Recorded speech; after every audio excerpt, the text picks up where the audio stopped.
nibyo reka mbasuze kandi bifurize kugubwa neza mbone kubaha ikaze uyu munsi wa none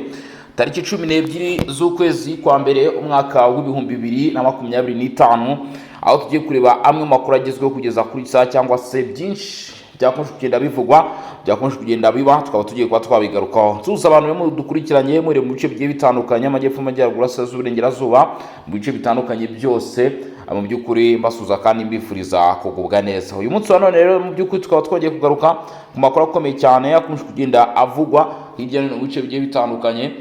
aho mu byukuri bigaragara ko ibintu biri bagenda bihindura isura mw'abantu mwe abari mu Burundi mumeze mute abari Uganda mumeze mute mu Rwanda ndetse n'ahandi bice bigiye bitandukanye Repubulika Iharanira Demokarasi ya Kongo mwese ntago twigeze tubibagirwa kabisa hagati aho ngaho muri aya makuru tukaba tugiye kugaruka ku bintu bikomeye cyane ntabwo byoroshye pe ntabwo byoroshye habe na gato kugeza kuri ngubu abagize mu byukuri itsinda rikomeye cyane ribarizwa no muri Repubulika Demokarasi ya Kongo nabo mu muryango w'abaturage uharanira ubumwe n'iterambere rusange ry'igihugu muri Repubulika Demokarasi ya Kongo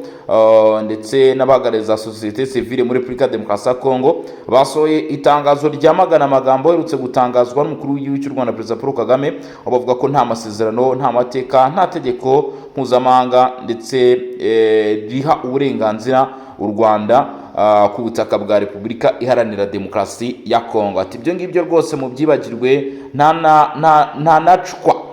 naho kandi muri Kivu y'Amajyepfo kuri ubu amakuru amaze kuba yamenyekana nago mu byukuri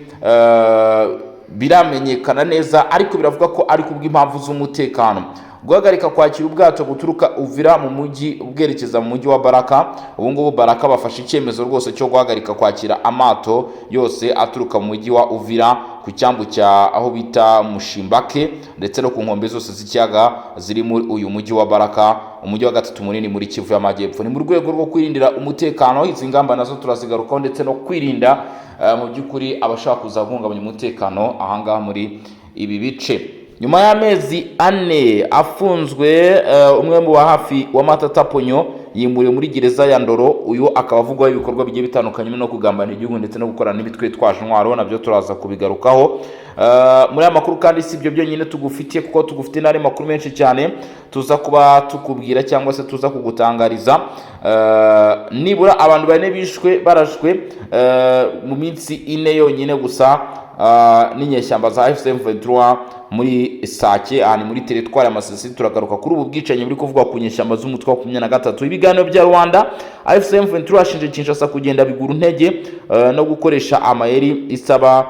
mu byukuri ibisobanuro bisobanutse rwose ngo bitangwe FCM23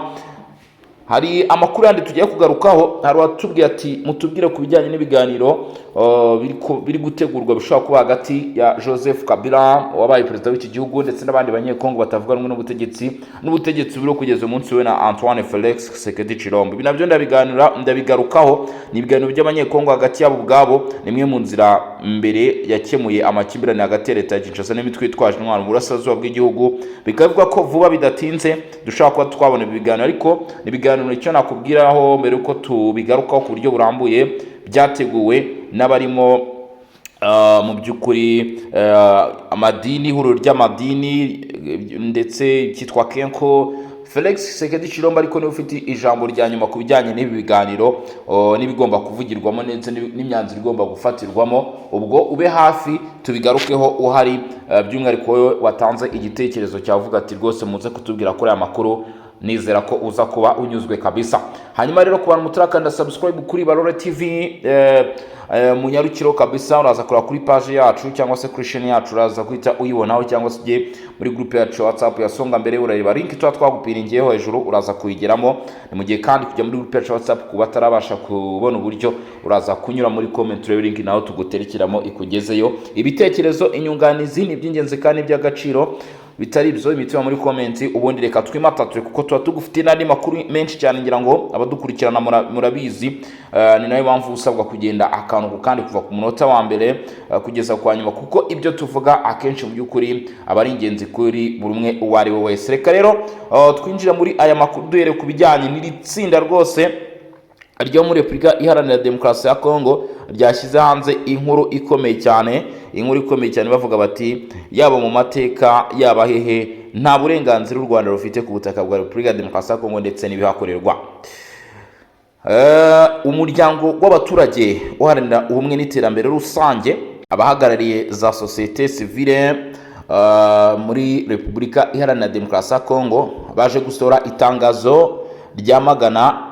amagambo ngo aherutse gutangazwa na Perezida w'u Rwanda Paul Kagame, wavuze ko ngo ubutaka bw'u Rwanda bwaba bugera no mu gace ka Kivu, kandi ko ngo amakimbirane ari muri Repubulika Demokarasi ya Kongo ashingiye ku kibazo cy'ubutaka. Aya magambo yakanguye impungenge z'uko hari umugambi wo guca muri Repubulika Demokarasi ya Kongo ibice ngo ibizwi nka balkanization, ndetse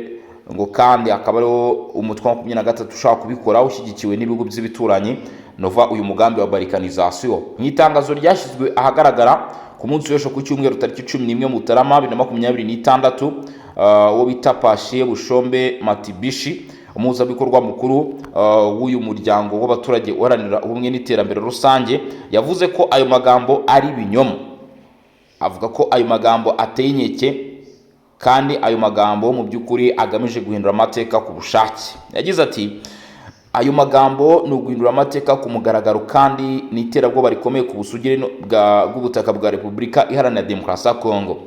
Uyashimangiye ko nta shingiro na rimwe ry'amategeko rishyigikira ibyo bivugwa. Yagize ati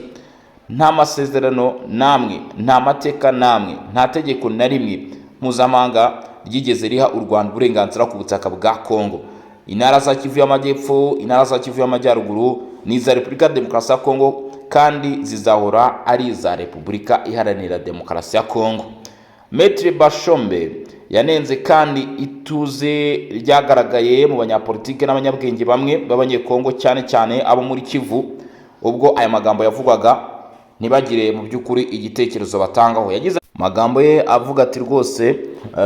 natunguye cyane no kuba hari bamwe mu banyapolitike ngo bacecetse by'umwihariko muri Kivu, ati ibingibi ntabwo bisanzwe, ati bishobora gufatwa nk'ubufatanyacyaha. We avuga ko mu by'ukuri cyakabayeho ari uko abanyapolitike, abanyabwenge ndetse n'abandi batuye muri bice bakwiye kwamagana ibyo byavuzwe. Yongeyeho ko mu by'ukuri ngo iki si ikintu gisanzwe, ati ni ikibazo kijyanye no kubaho kw'igihugu cyacu ubwacyo guceceka mu gihe ubutaka bw'igihugu mu by'ukuri bugenda butwarwa, ati n'uguhemukira igihugu. Kubera ibyo uyu muryango mu by'ukuri ngo ufite umugambi ugaragara mu by'ukuri wo gukumira ibi biri gukorwa, ati kuko mu by'ukuri ibi ngibi bigaragara nk'umugambi wo gucamo igihugu ibice. Uyu muryango urahamagarira abanyekongo bose kwishyira hamwe ndetse no gusaba leta gufata ingamba zikomeye, aho yashoje agira ati Repubulika Demokarasi ya Kongo ntigurishwa, Kongo si igisahurwa cy'intambara, abaturage ba Kongo si igikoresho cya politike mpuzamahanga. Ati birakwiye kumenya ko Repubulika Demokarasi ya Kongo yahanganye n'ibibazo bikomeye cyane byo gucamo igihugu ibice, bivuga ko bishyigikiwe n'u Rwanda ku Buga ndetse n'Ubugande, ngo ibihugu bikavuga ko hari ibice by'ubutaka bwa Kongo byahoze ari ibyabyo mu mateka cyangwa se mu gihe cyashize. Uyu muryango rero ukaba gwamagana mu by'ukuri ngo ibijyanye n'izo mvugo cyangwa se n'abene izo mvugo zivuga ko bimwe mu bice Repubulika Demokarasi ya Kongo ifite cyangwa se bimwe mu butaka iki gihugu gifite bwahoze ari ubw'ibihugu bimwe byo mu karere mu gihe cyashize, bakaba babyamaganye rero. Hanyuma katunyarukire no mu yandi makuru akomeye cyane, twerekeze muri Kivu y'Amajyepfo. Ubutegetsi bw'umujyi wa Baraka cyangwa se ubuyobozi bw'umujyi wa Baraka, umujyi wa gatatu rwose hariya ukomeye muri Kivu y'Amajyepfo, bafashe icyemezo cyo guhagarika kwakira amato yose aturuka mu mujyi wa Uvira kubw'impamvu z'umutekano ku cyambu cyaho bita Mushimbake ndetse no ku nkombe zose z'ikiyaga cya Tanganyika ziri muri uyu mujyi wa Baraka, umujyi wa gatatu bunini mu ntara Kivu y'Amajyepfo. Bakaba bavuze bati rero ntago mu by'ukuri ibi byongera kubaho. Iki cyemezo cyafatiwe mu nama y'umutekano y'umujyi wa Baraka yabaye ku itariki 8 Mutarama uyu mwaka wa 2026, hagamijwe gukaza umutekano w'uyu mujyi ndetse no gukumira ko ushobora kuba mu by'ukuri wahura n'ibibazo. Nk'uko bigaragara mu itangazo ryashyizweho umukono n'uwo bita Mari Mukuja, perezida w'inama y'umutekano y'umujyi wa Baraka, iki cyemezo ngo kigamije kurinda umutekano w'umujyi wa Baraka nyuma y'ifatwa ry'umujyi wa Uvira. aho bavuga bati kwakira ubwato buturuka mu mujyi wa Uvira birabujijwe burundu ku cyambu cya Mushimbake ndetse no ku nkombe zose z'umujyi wa Baraka. Niko bimeze kandi ku bwato bwaba bugiye muri ako gace. Iki cyemezo cyafashwe bitewe nuko umutekano umeze nabi n'ibibazo bihindagurika mu karere, cyane cyane ibyago byo kwinjizwa mu mujyi kw'abantu bakekwaho ibikorwa bibi binyuze mu nzira zo mu mazi. Bagasaba rero ko rwose ngo amato yose aturuka muri Uvira kugira ngo bizere umutekano wabo ntabwo agomba kuza ahangaha. Abayobozi b'umujyi wa Baraka basabye abaturage kuba maso ndetse no gutanga amakuru ku gikorwa icyo ari cyo cyose bakeka ko gishobora guhungabanya umutekano ndetse no kuba kitizewe. Bavuze ko Burundi, Tanzania n'intara ya Tanganyika arizo nzira zisigaye zemewe zo gukoramo ubucuruzi n'itumanaho, ngo kandi birakwiye kumenya ko umujyi wa Baraka wabaye icyicaro cy'agateganyo cy'inzego z'intara za Kivu y'Amajyepfo nyuma y'uko umujyi wa Uvira uguye mu maboko y'abawufashe. Ubu bivuga ko abo bita ba Jean-Jacques Purusi ndetse n'abandi banyamategeko bagiye batandukanye n'abayobozi mu nzego zose bashaka kuba bari gukora mu by'ukuri ibikorwa byabo by'ubuyobozi hano muri Kivu y'Amajyepfo aho bita Ibaraka, nyuma y'uko umujyi wa Uvira wari wimukiyemo ubuyobozi nyuma y'uko byari byaratutseho bita Bukavu. Mu by'ukuri ubu ngubu ibibazo bikaba bimaze kugera Uvira, byabaye ngombwa ko aba bayobozi ndetse n'ubuyobozi nyine bw'intara Kivu y'Amajyepfo bwimukira hariya Ibaraka. Bakaba bavuze bati rero turakumiriye rwose abatekerezaga ko bazaca mu mazi, ati icyo kintu cyo ntabwo gishoboka ntabwo kizigera kibaho. Hagati aho ngaho mu yandi makuru akomeje kugenda avugwa, katunyarukire muri Kivu y'Amajyepfo. Sake ahangaha ni muri teritwari ya Masisi, kilometero 25 zonyine kabisuka wakandagiye mu mujyi wa Goma. Abantu nibura 4 ngo barashwe mu minsi 4 ishize. Inyeshyamba za M23 ngo zikaba ziri gushinjwa kugira uruhare muri iki gikorwa. Bimeze bite? Iby'aya makuru nabyo ngiye kuba mu by'ukuri nabigarukaho. Abangaba ni bamwe mu baturage batuye bita Isake mu gice by'umwihariko bita muri Komuranza, muri groupement ya Komuranza mu teritwari ya Masisi mu ntara Kivu y'Amajyaruguru niho hari kuvugwa mu by'ukuri aka karorero. Ahangaha rero biravuga ko mu by'ukuri muri teritwari ya Masisi mu ntara Kivu y'Amajyaruguru bavuga ko umutekano wakomeje kuzamba muri kariya gace kilometero 27 uvuye mu mujyi wa Goma, kuko nyine urumva ni Sake aho bita muri Komuranza. Hagati y'itariki 5 n'itariki 8 z'uku kwezi kwa mbere umwaka w'ibihumbi 2026 ngo habaye akarorero, habaye ikibazo gikomeye cyane aho hapfuye abantu 4 bishwe barashwe. Ngo urupfu reruka rwabaye mu ijoro ryo kuwa gatatu rishyira kuwa kane, aho abagizi bana bitwaje intwaro bateye mu gace kaho bita Kimoka hafi ya Sake bakarasa umugabo n'umwana we bakabahitana rwose. Urumva ko ni amarorerwa cyangwa se n'amahano tunihanganisha ababuze ababo muri ibi bikorwa by'ubugizi bwa nabi. Umuryango wa societe civile muri ako gace yavuze ko ngo abo bagizi ba nabi bateye mu rugo rw'abo bantu barabarasa, hanyuma biba ibintu bifite agaciro mbere yo guturuka. Mu by'ukuri ngo mu kugenda kwabo cyangwa se mu guturuka kwabo barashe amasasu menshi. Abagizi ba nabi bashinjwa kuba abarwanyi ba M23 kuko aribo banagenzura ibi bice, ngo bityo birashoboka ko aribo bashaka kuba baragize muri bikorwa, kandi ngo impamvu binashingirwaho nuko bivuga ko ngo rwose ngo wabonaga ko umutekano muri ako gace wasaga nkaho udahari, kandi bisanzwe bizi ko abagize itsinda ry'izinyeshyamba aribo basanzwe bagenzura ibice. Ibi byabaye nyuma y'iminsi 2 gusa habaye ikindi gitero muri Sake cyahitanye abantu 2 kigakomerekeramo undi umwe, bituma umubare w'abishwe mu minsi 4 ugera mu by'ukuri ku bantu bagera kuri 4. Abaturage bavuga ko ibikorwa byose by'umutekano muke bikorwa n'inyeshyamba za M23, kandi ngo basaba ko hashyirwaho ingamba zikomeye zo kurinda umutekano, cyane cyane ko ako gace kari mu maboko y'izo nyeshyamba. Bagasaba rero ko mu by'ukuri bitagakwiye ko ibikorwa nk'ibi ngibi bikomeza kubaho, abaturage bakabaye barindwa bakarindirwa umutekano. Reka twerekeze ku bijyanye n'ubutabera mbere yuko tugaruka ku masezerano akomeye cyane n'ibyo M23 bavuze. Kugeza kuri iyi saha nyuma y'amezi 4 afunzwe, n'umwe mu bahafi wa Matata Ponyo ngo yaba yagezaho bita Indoro, ni muri gereza ikomeye cyane, ni muri zimwe muri gereza zikomeye cyane muri iki gihugu. ihuriro rya politike n'abafatanyabikorwa baryo ryatangaje ko kuwa gatanu Profesa Pascal Isumbisho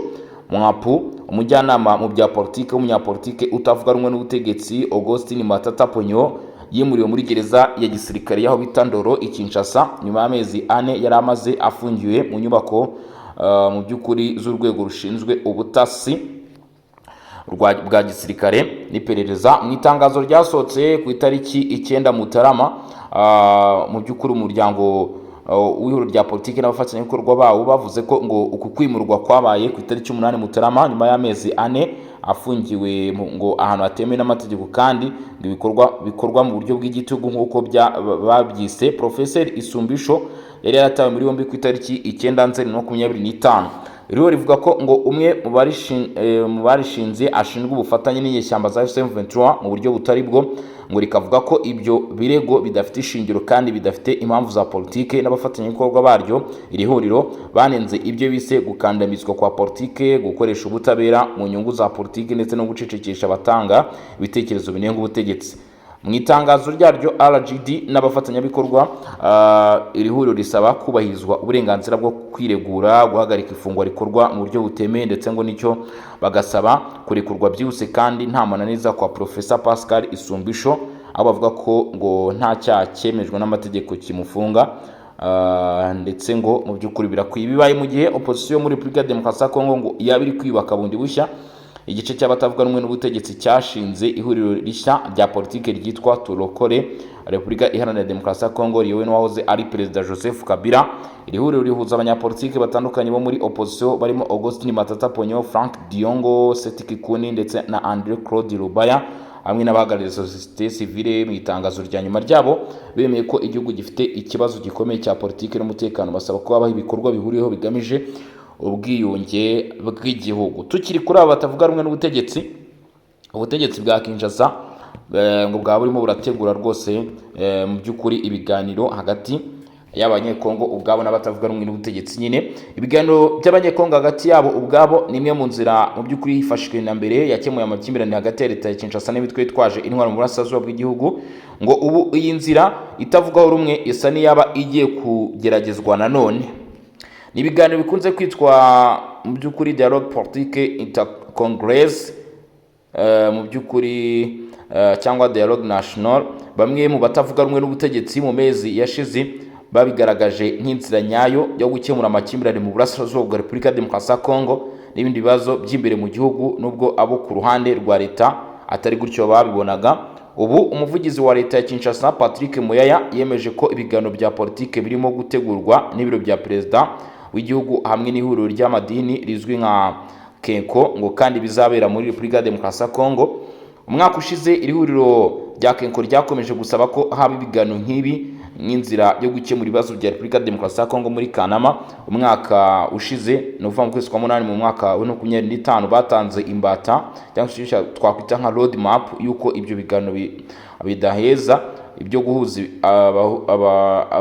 abahungu n'abakobwa b'ibihugu bagenda kubona ibisubizo ku bibazo muzi by'amakimbirane, ibibazo bya politike ndetse n'imirwano. Uvuga ngo ingeri zose nyine zikaba ziri muri ibi biganiro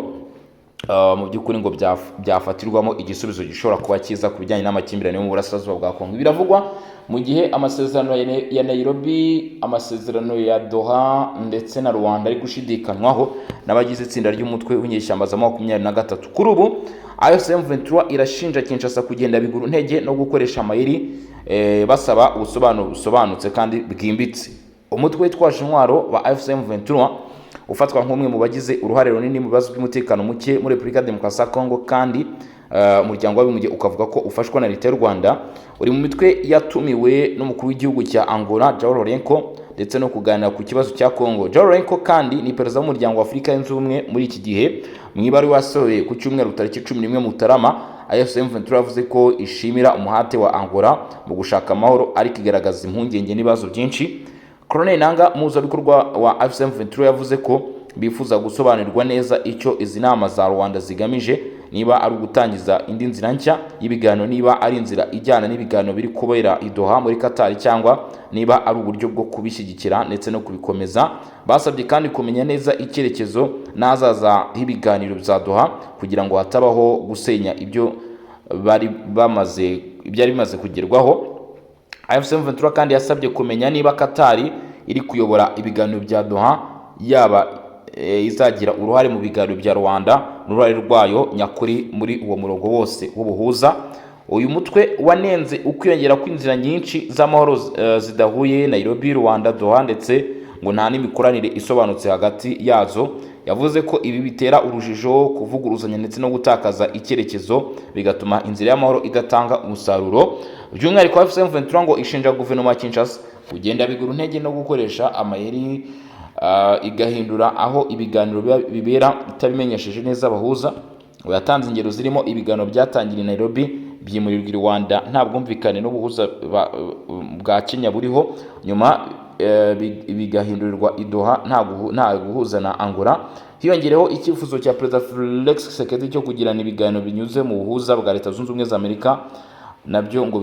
bitarinjijwe mu murongo umwe wemewe. Izo nzira zose ndetse n'izi mvururu nk'uko AFC M23 ngo ibivuga zica intege inzira y'amahoro kandi zigira uruhare mu gukomeza intambara. Hagati aho ingendo nyinshi Perezida Felix Tshisekedi akorera Rwanda ngo zituma hari abakeka ko hashobora kuba hari indi gahunda nshya ya diplomasi, nubwo nta ruhande na rumwe Kinshasa cyangwa Rwanda rurabyemeza ku mugaragaro. Ibi byose biba mu gihe nubwo amasezerano ya Washington yashyigikiwe na Leta Zunze Ubumwe za Amerika kandi yemejwe na Tshisekedi na Kagame, umutekano ku butaka bwa Kongo ukomeje kuzamba. Kinshasa na Kigali biracyashinjanya kutubariza ibyo byumvikanyweho. Ni nako bigenda ku biganiro bizaduha hagati ya guverinoma ya Kongo na AFC M23 byari bigamije gukemura imizi y'ikibazo nk'isubirana ry'ubutegetsi bwa leta n'iyinjizwa ry'imitwe itwaje intwaro mu buzima busanzwe, ariko ubu bikaba bisa n'ibyahagaze. Bituma imirwano ikomeza hagati ya AFC M23 mu by'ukuri kugeza uyu munsi umutwe ushinjwa gufashwa n'u Rwanda n'ingabo za leta ya Kongo nk'uko babivuga.